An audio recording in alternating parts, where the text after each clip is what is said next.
Hello everyone, welcome to CCS IAS Academy. Myself Ankush Sharma. Students, आज हम discuss करने वाले हैं चार्टर एक्ट ऑफ 1833. इस एक्ट को सेंट हेलेना एक्ट भी बोला जाता है. क्यों बोला जाता है ये हम आगे डिस्कस करेंगे. तो स्टूडेंट, ये एक्ट पास किया गया था 1833 में. इस एक्ट ने फिर से कंपनी का जो चार्टर था उसको रिन्यू कर दिया था और कंपनी को फिर से 20 ईयर्स दे दिए गए. तो अगेन कंपनी को कितने ईयर्स दे दिए गए स्टूडेंट? फिर से 20 ईयर्स दे दिए गए, but to administer Indian territories. Company को कह दिया गया था कि एज सून एज पॉसिबल आप अपनी कमर्शियल एक्टिविटीज़ को बंद कर दीजिए. ओके स्टूडेंट, तो एक एक्ट पास होता है 1833 में. इसको हम सेंट हेलेना एक्ट भी बोलते हैं. वाई? बिकॉज इस एक्ट के अंडर में सेंट हेलेना आइलैंड जो साउथ अटलांटिक में है, ये कंपनी से ले लिया गया था और ये क्राउन के अंडर आ गया था. दैट्स वाई इस एक्ट का नाम सेंट हेलेना एक्ट भी है. ओके स्टूडेंट, आगे डिस्कस करते हैं. फर्स्ट हम ये समझते हैं एक्ट क्यों लाया गया था. एक्चुअली स्टूडेंट, ये 19th सेंचुरी चल रही थी और इस टाइम पर यूरोप में एक कॉन्सेप्ट, एक थ्योरी बहुत फेमस हो रही थी. इस थ्योरी का नाम है यूटिलिटेरियनिज्म. ये थ्योरी आपने एथिक्स में भी पढ़ी होगी. यूटिलिटेरियनिज्म बात करता है maximum happiness for maximum number of people. इस टाइम पर ब्रिटिश पार्लियामेंट में बंदे थे, पर्सन्स थे.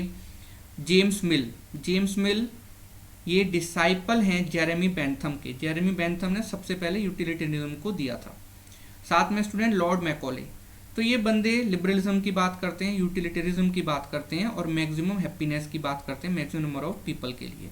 तो ये इसका बैकग्राउंड था और आप देखेंगे ये एक्ट पास किया जाता है. इस एक्ट में हमने जैसे डिस्कस किया स्टूडेंट, 20 ईयर्स दे दिए गए थे. किसको?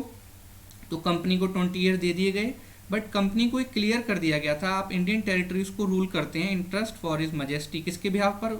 मजेस्टी मीन्स क्राउन, उसके एयर्स एंड सक्सेसर्स. तो ये क्लियर कर दिया गया कंपनी को कि मजेस्टी, एयर्स एंड सक्सेसर्स के बिहाफ पर आप कंपनी जो है इंडियन टेरिटरीज को रूल कर रही है.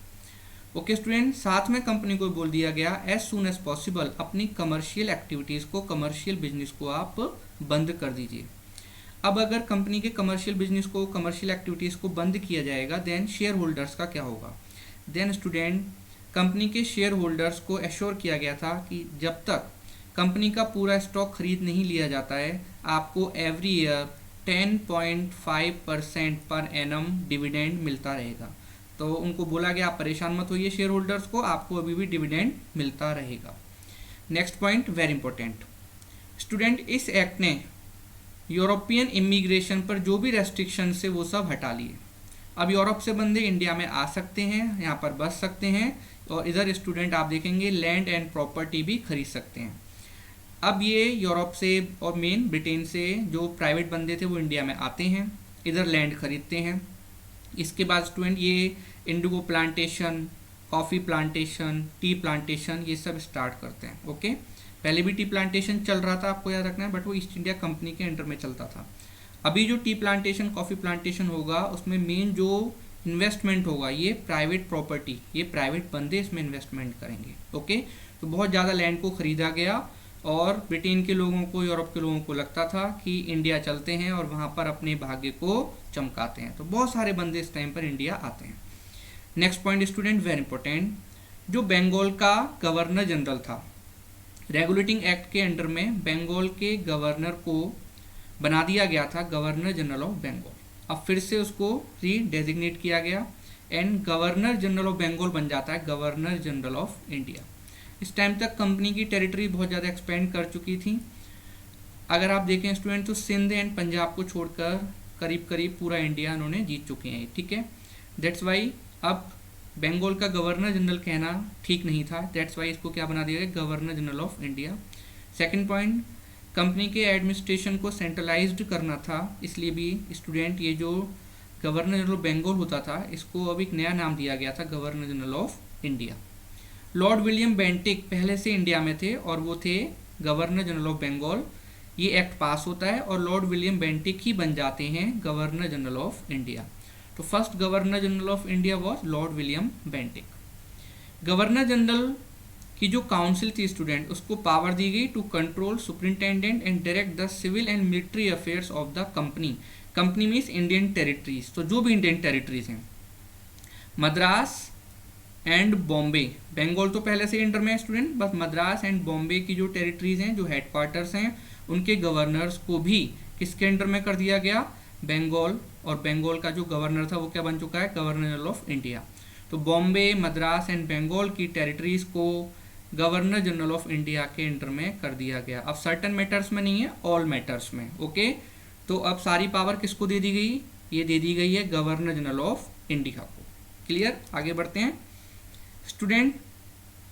गवर्नर जनरल की जो काउंसिल थी, ओके, गवर्नर जनरल की काउंसिल की पावर बहुत ज़्यादा बढ़ा दी गई थी।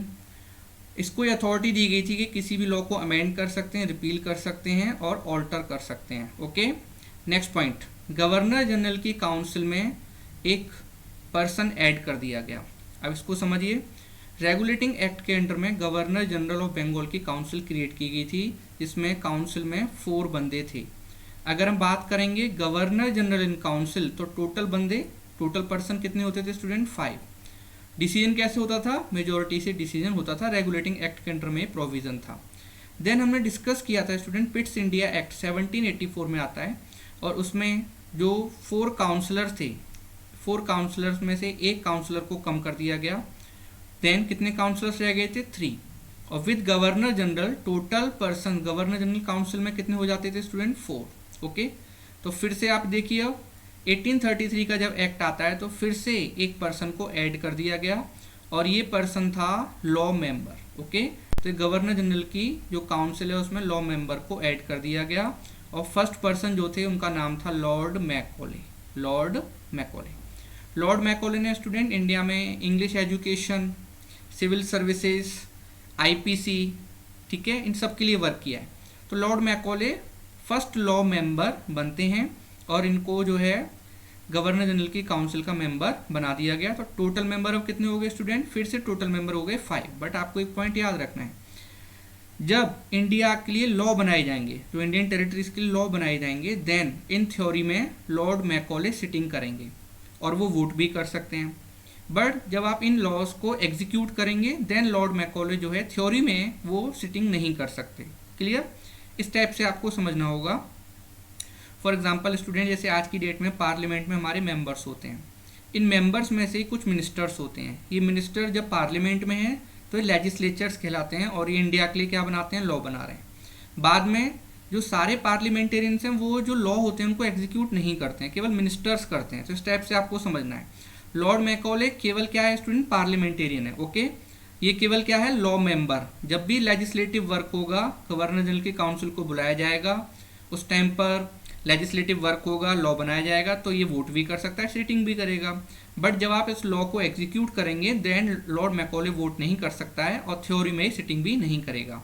बट बिकॉज ये आप देख सकते हैं इसका नाम लॉर्ड मैकॉले, तो ये नोबल क्लास से आता है, इसलिए जब भी सिटिंग होती थी तो विलियम बेंटिक इसको भी इन्वाइट करते थे। ओके, तो ये पॉइंट आपको याद रखना है। नेक्स्ट आगे बढ़ते हैं स्टूडेंट। इस एक्ट में एक बहुत इंपॉर्टेंट सेक्शन था, और सेक्शन का नंबर था 87, ये आपको याद रखना है। तो 87 एक सेक्शन था। इस सेक्शन में बोला गया था कि इंडियंस को जॉब दी जाएगी, उनको एम्प्लॉयमेंट प्रोवाइड किया जाएगा, और जब उनको एम्प्लॉयमेंट दिया जाएगा तो उसमें बर्थ, कलर, रिलीजन, रेस, ये सब नहीं देखा जाएगा। तो उसमें बोला गया था मेरिट के बेस पर इंडियंस को जॉब एम्प्लॉयमेंट दिया जाएगा। बट स्टूडेंट, इंग्लिश हिस्टोरियंस खुद ये बोलते हैं कि ये जो सेक्शन था इसको इम्प्लीमेंट नहीं किया गया। तो इन प्रैक्टिकल इसको इम्प्लीमेंट नहीं किया गया, और अभी भी इंडियंस को लोअर पोस्ट ही प्रोवाइड की जा रही थी, और ये प्रॉब्लम 1857 तक चलती रहती है। उसके बाद आपको पता है कि जो नेक्स्ट एक्ट आएगा उसमें कंपटीशन की बात होगी ICS के लिए, वो हम आगे डिस्कस करेंगे।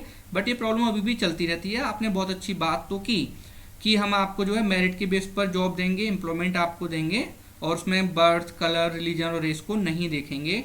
बट स्टूडेंट, इन प्रैक्टिकल ये आपने इम्प्लीमेंट नहीं किया। Okay, next point very important. इस एक्ट ने government of India means student east India company को बोला था कि आप जो है स्टेप लीजिए और इंडिया में जो स्लेवरी है उसको ख़त्म करिए। उसके बाद 1843 में स्लेवरी एक्ट बनता है, इसका नंबर था 5, और उसके बाद स्टूडेंट 1843 में इंडिया में स्लेव सिस्टम ख़त्म कर दिया गया।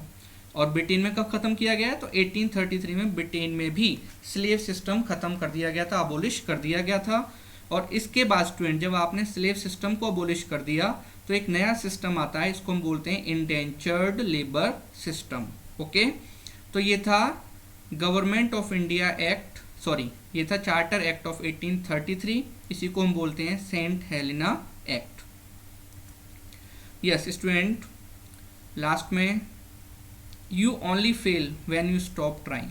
मेहनत करते रहिए, डेली अपने आप को ट्राई करिए कि आपको डेली बेटर बनना है। जो आपने पहले किया था एक दिन पहले, उससे नया आपने क्या सीखा है, आपने चीज़ों को कैसे इम्प्लीमेंट किया है, आपने जो सीखा है, जो ऑब्जर्व किया है, क्या आप उसको अप्लाई कर पा रहे हैं। तो डेली आपको अच्छा बनना है, बेटर बनना है और ट्राई जरूर करते रहना है। ओके, आप देखिए स्टूडेंट, इस यूनिवर्स में हर चीज़ चलती रहती है, घूमती रहती है, तो मेहनत करते रहिए, ट्राई करते रहिए। Okay, thank you very much.